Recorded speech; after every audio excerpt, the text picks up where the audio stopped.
कि पवन सिंह बार बार लड़की बदलते हैं, तो उनके परिवार वाले लोग इस बार परमानेंट करें। इस बार फिर तो बदलने के प्रयास तो चल ही रही है। ये तलाक कौन सा सिस्टम है? लिखित ले लीजिए। आप पवन सिंह चुनाव लड़ेंगे तो वो हार रहे हैं, ये भी आपको बता रहे हैं। अच्छा। पवन सिंह आरा में अगर आ रहे हैं भाजपा की तरफ से, जमानत नहीं बचेगा इनका। हालांकि हमारी सुनी तो राइटर नहीं, वो लाइटर है, वो है ना। एक बार गलती से हम बीड़ी पी लिए थे। अब बीड़ी पी लिए, अब हुआ कि भाई माचिस कहाँ से लाएंगे, माचिस मिला नहीं। तो बोला भैया हमारे पास लाइटर बा, मुझे जला दे। जो तुम्हारे कुल को 2 मुट्ठी चावल पर तार दिए हैं, अब और आते ने तू अपने आप को श्रेष्ठ करे, श्रेष्ठ हम कि तू रे? मान लीजिए राइटर पवन पांडे जी में गोली मार दे हैं, तो वो रहा इसने लिखेगा, वो केकरो मांग उजाड़ देगा, वो केकरो घर उजाड़ देगा, वो पागल है वो। बैगन वाला भी फिलहाल में गाना दिए थे हाँ भाई, तो वही सब वो करवे करेगा वो। तो भैया स्वागत है आप सभी का पब्लिक एंटरटेनमेंट में। मैं आप सबका दोस्त प्रियांशु सिंह, और अभी इस वक्त मैं मौजूद हूं संतोष रेणु यादव जी के आवास पर। और आज बैठे हुए हैं संतोष जी के आवास पर और बहुत सारे बातों पे चर्चा करेंगे। पहले तो स्वागत करेंगे, कैसे हैं आप? हम तो ठीक है, आप न बोलिए कैसन है? सूरजपुर इंडस्ट्री से ताल्लुकात रखते हैं संतोष रेणु यादव जी, सब कोई जानता है कि अच्छे अच्छे गीत भी गाते थे। लेकिन एक चीज बताइए संतोष रेणु जी, भोजपुरी इंडस्ट्री और विवाद का गहरा नाता रहा है। अभी देखा जाए तो भोजपुरी के पावर स्टार पवन सिंह जी, उनपे बहुत गंभीर गंभीर आरोप लग रहा है उनकी पत्नी के द्वारा। आपने इंटरव्यू देखा होगा जिसमें उन्होंने साफ साफ तौर पे कहा है कि भोजपुरी के पावर स्टार पवन सिंह जी नशेड़ी हैं। दूसरा चीज कहा कि वो हमेशा पत्नी को बदलते हैं। और तीसरा चीज ये कहा है कि अक्षरा सिंह प्रेग्नेंट थी। इन तीनों चीजों को लेकर क्या संतोष रेणु यादव जी कैसा सोचते हैं पवन सिंह जी के बारे में? देखिए, जाहिर सी बात है कि एक मैं आपको छोटी सी बात कहूंगा कि घर फूटे जवार लूटे, घर फूटे गांव लूटे, गांव फूटे जवार लूटे, है ना। तो पवन सिंह जी अगर इतने ही बुरे थे तो फिर शादी आपने क्यों किया?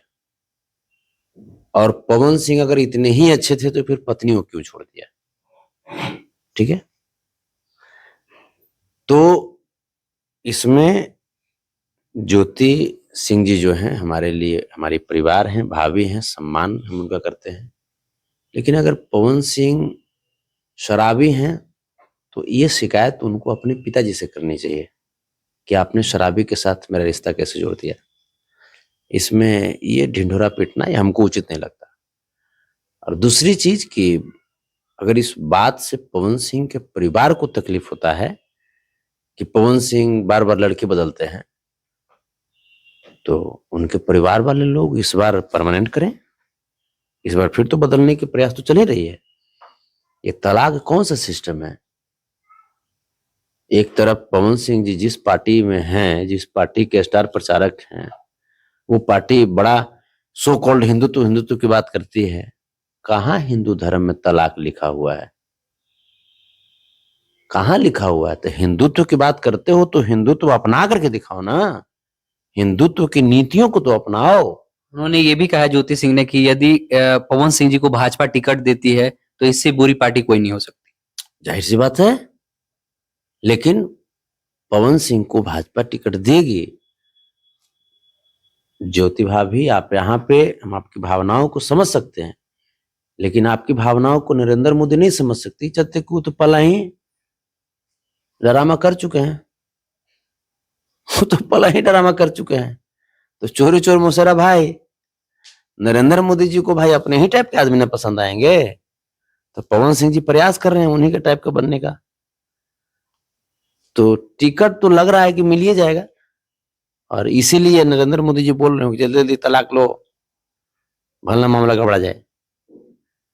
कल इंडिया न्यूज से पवन सिंह जी का डिबेट चल रहा था जिसमें पवन सिंह जी ने ताल ठोक दिया कि मैं चुनाव लड़ूंगा और इस बार मैं चुनाव लड़ने के पूरे मूड में हूं और आरा से ही चुनाव लड़ूंगा। लेकिन यदि आरके सिंह जी चुनाव वहां से लड़ते हैं तो मैं उनका सम्मान भी करूंगा, और मैं यदि वो लड़ना चाहते तो मैं फिर चुनाव नहीं लड़ूंगा और उनको ही सम्मान करके उनको ही चुनाव लड़ूंगा, मैं फिर किसी दूसरी जगह से चुनाव लड़ूंगा। कहां तक देखिए, ये तो हुआ कि नहीं मिले तो ये अंगूर खट्टे हैं। अगर गट्स है अगर आपको लगता है कि आर के सिंह के सामने आपकी कैपेसिटी है तो लड़के दिखाइए। इश्क और जंग में सब चलता है यार। अगर गट्स है तो, और ना गट्स है तो फिर चुपचाप रहिए। गट्स अगर है,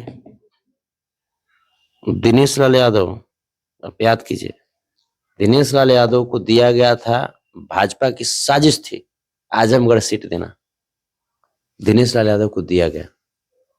दिनेश लाल यादव ने कभी कहा कि हम नहीं लड़ेंगे? उन्होंने कहा कि लड़ेंगे, कहा ना। फिर और उन्होंने कहा कि हम यहीं से लड़ेंगे, यहां तक कहा कि यहीं से लड़ेंगे। हालांकि वो भी कुछ बड़बड़ाई कर दिए थे, वो भी कुछ उटपटांग बात बोल दिए थे जो नहीं बोलना चाहिए था।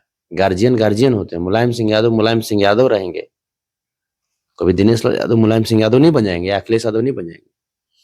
तो पवन सिंह जी अगर आरा से लड़ना चाहते हैं तो देखिए, पॉलिटिकली मैं अब कह रहा हूं आपको, पॉलिटिकली मैं पर्सनली सलाह दे रहा हूं कि अगर लड़ने की इच्छा है आरा से तो फिर लड़ के दिखा लीजिए।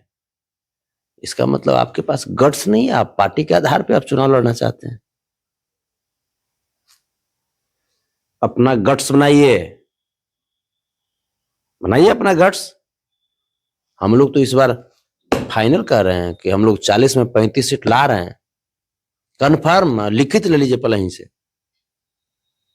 लिखित ले लीजिए। आप पवन सिंह चुनाव लड़ेंगे तो हार रहे हैं, ये भी आपको बता रहे हैं। अच्छा, पवन सिंह आरा में अगर आ रहे हैं भाजपा की तरफ से, जमानत नहीं बचेगा इनका। हालांकि हमारी शुभकामनाएं हैं, आप पार्लियामेंट जाइए, क्योंकि आप भी कलाकार, हम भी कलाकार हैं, लेकिन ये अगर आएंगे तो जमानत नहीं बचा पाएंगे अपना ही।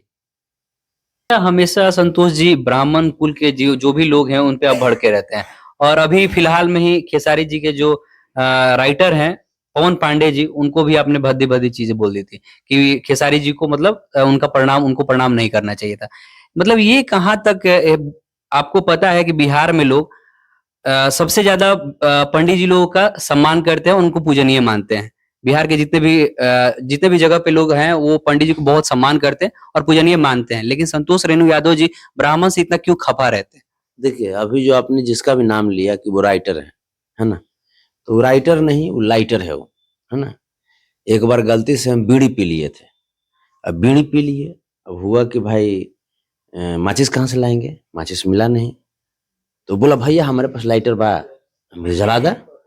तो हम जब बीड़ी पिए थे 2 फूंक, तो वो लाइटर जलाया था हमारे लिए, तो उसको उस दिन से हम लाइटर बोलते हैं। और अपने आप को राइटर समझता है।